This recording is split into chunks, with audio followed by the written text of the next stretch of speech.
What's going on, everyone? So earlier today, we got a report that Christian Wood is expected to opt in to return to the Lakers this upcoming NBA season. Now, this is something that I've talked about. I expected, given his injuries, given his market last season, right? Chances are he's not going to get more than what the $3 million he's opting into. And even then, like, let's say somebody's like, "Oh, we'll give you the taxpayer mid-level." It's like, I could go there or I could stay here, stick with the team that's the Lakers, which was his team growing up. It's close to home. It made sense that he'd kind of want to run it back this time and kind of continue to show that he can be better. Also, no Darvin Ham, so more likely than not, you're going to get a head coach that understands how much of an asset Christian Wood can potentially be. I talked about it all season. I was pumped when the Lakers signed Christian Wood. Many people were pumped when we signed Christian Wood. I mean, even people that weren't Laker fans were talking about how good of an acquisition and signing that was. And then it just didn't pan out.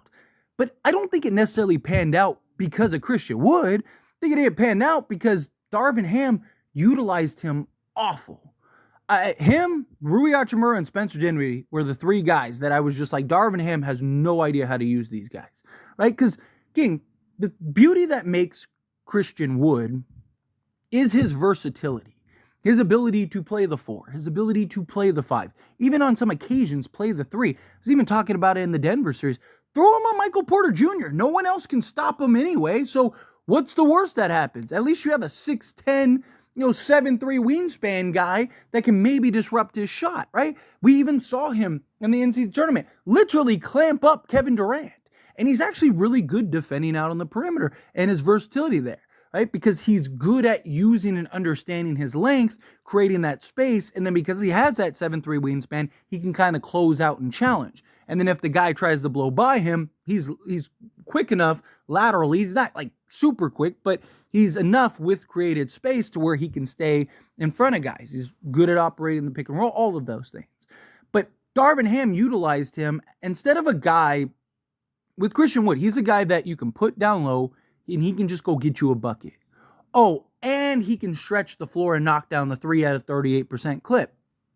Darvin Ham decided, oh, hey, let's have him be a 3 outside just shooting threes all game and on occasion put him down. Like most of the time that Christian Wood scored around the rim, it was him putting the ball on the deck to get to the rim rather than actually being in a position to establish position to then get some actions and some plays called for him in order to score the basketball. And how many times do we see that the offense just go completely stagnant?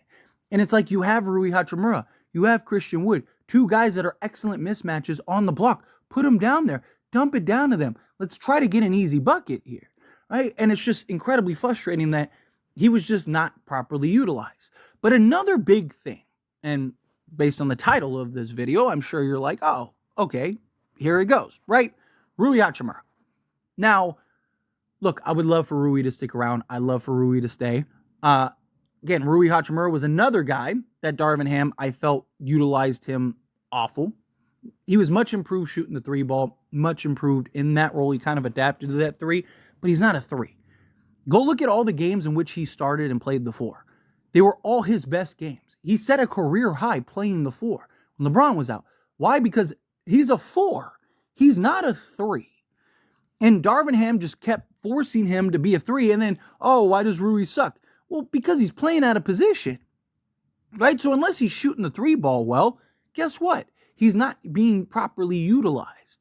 And even when he, again, getting baskets inside, it was him putting the ball on the deck rather than making the offense easy for him. And again, just like Christian Wood and Rui Hachimura, I'm not saying the Lakers have to run their entire offense through these guys, but you have guys that are mismatches on most matchups and on most occasions. Why not properly capitalize on them on occasion, is my point. But the Lakers are going to pursue another star. No, a lot of people don't really want another star, but if the Lakers can land a Donovan Mitchell, if the Lakers can land a Trae Young, guess what? Lakers are going to do it. It's the Lakers. They're thinking about it post LeBron James, right? Obviously, they planning on keeping LeBron, but it's like, okay, we get a guy that can raise the ceiling now, but also is a guy that we can keep and kind of use as a foundation with Anthony Davis whenever LeBron decides to leave. That's the idea. That's the goal. And in doing so, you're going to end up having to trade Rui Hachimura, right? Whether it's Donovan Mitchell, Trae Young, whoever, it's probably going to be something along the lines of Austin Reeves, Rui Hachimura plus picks to go get that guy. Well, if you lose Rui Hachimura in a trade, and even if it's not a star trade, let's say it's just like DeJounte Murray or something, right? Like you're still probably trading Rui Hachimura. So if you're going to end up trading Rui, it would be nice to have Christian Wood, who now can step in and play that role of like a backup power forward and on occasion play the 5 and on occasion play the 3 and give you that versatility that Rui gave you, right? Like that would be ideal because otherwise, let's say Christian Wood opted out and he looked to go elsewhere. The problem then becomes is that if you end up trading Rui, it's like, well, now we need a backup center. Yes, we need some athleticism out on the perimeter. Oh, and we need another power forward that can fill in the spots, right? So we're not undersized. Well, now you have Christian Wood, who, again, ideally you go get a Valanciunas or something like that, or even sign like an Andre Drummond, and then you have Christian Wood alongside that said player, but on occasion, say Anthony Davis misses a game, right? Well, Christian Wood could step up and play the backup 5 role when need be, or even start or whatever, right? And then, when LeBron goes to the bench, usually before Rui was in the starting unit, Rui would step in and play backup minutes to LeBron. Well, now Christian Wood can play that role and step into that role and get his 20 minutes a game by, backing up Anthony Davis at times, backing up LeBron James at times. You could even throw out there, a look of like Anthony Davis, Christian Wood, and LeBron James, and just try different sets with the new head coach. So I do think, again, obviously I love Rui. I would love to see Rui stick around. But if the Lakers are serious about trading a star, you have to give something to get something. And Rui is one of the better pieces that we have that could make sense for another team if we were to make that type of trade. Again, even if it's not a star, any type of trade, you got to give something to get something. Right? So if we have a guy that we really like, say even like a Lauri Markkanen or something, it's like, okay, well, they're not just going to take, D'Angelo Russell and whatever. Like, no, they're going to want assets. They're going to want players that they value, right? So a guy like Rui, I do think there are several teams in the league that could use a power forward. So even if it's in a 3-team deal, right? Like Rui makes a lot of sense in that regard. And so if we end up unloading Rui Hachimura, well, what do? It's like, well, now we have Christian Wood for that security blanket. Now we have Christian Wood as a guy who can step in, play that role. And I mean, he doesn't have the physical strength and the lower center of gravity that Rui has, but Christian Wood does have the length and the height, right? So again, his versatility on the defense side, offense side, and look, he's not a guy that's like a lockdown defensive player, but he is a guy that can play defense. He is a guy that can protect the rim and block shots. You just have to have the proper defensive funnel, right? So, like, he's a guy that can switch on a pick and roll matchup. He's a guy that can defend out on the perimeter, as I mentioned earlier, using his size and his length. But also, he is a guy that can defend at the rim as a help side, blind side defensive player. But also, even as your primary shot blocker, if you have defensive pieces out on the perimeter that can kind of funnel them into Christian Wood, he can block shots. Kind of like a good example would be like a Brook Lopez, right? Brook Lopez on an island, at times he can hold his own, but it's not what you prefer. And I'm not necessarily saying like, whoever you think is better defensively. I'm just talking about like the way that they respond. Like on an island, it's not really your favorite matchup. But with him being, funneled and then also having that help defender, you can trust him to clean it up and get it done, right? Also, his rebounding would have helped and went a long way. I really like that Christian Wood stayed on board. I really think that he deserves a proper shake and opportunity.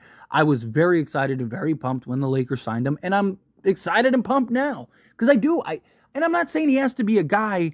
I'm not saying Christian Wood has to be a guy that has to go drop, 17 to 20 a game, right? I don't expect that, right? I don't think he'll ever get the opportunity with this team, with LeBron James and Anthony Davis, and then whatever else they do. But there's no reason he shouldn't be averaging double digits on a regular basis and on a regular night.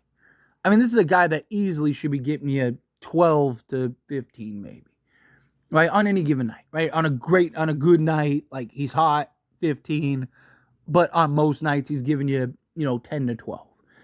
And because he doesn't need a ton of shots. You don't have to give him 20 shots to go do that. He can be efficient. We've seen him do it. His ability to stretch the floor, draw out the big man when you run sets, right? Like when when you inevitably go small ball at times at the center position, right? Well, guess what? You have Christian Wood that can play that role, and you don't lose the size, but you still have that small ball versatility. Like there's a lot of benefits and things to be excited for when you're talking about Christian Wood. But anyway, as always, this is a discussion. Pass a question on you. Let me know your thoughts and opinions down in the comments below. What do you think? How do you feel? What are your thoughts on Christian Wood expecting to opt in? Do you love it? Do you not? Do you think, no, you should go?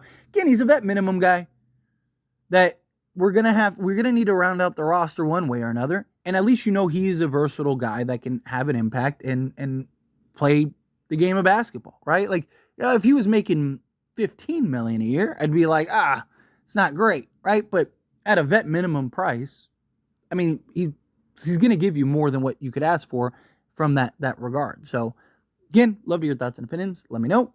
That being said, if you haven't liked this video, hit that like button. Helps me a lot. It's me enjoy these types of videos, and I truly appreciate it. Not subscribe to the channel, hit that subscribe button. Turn on the bell notifications. Appreciate y'all. See you in the next one. Thank you.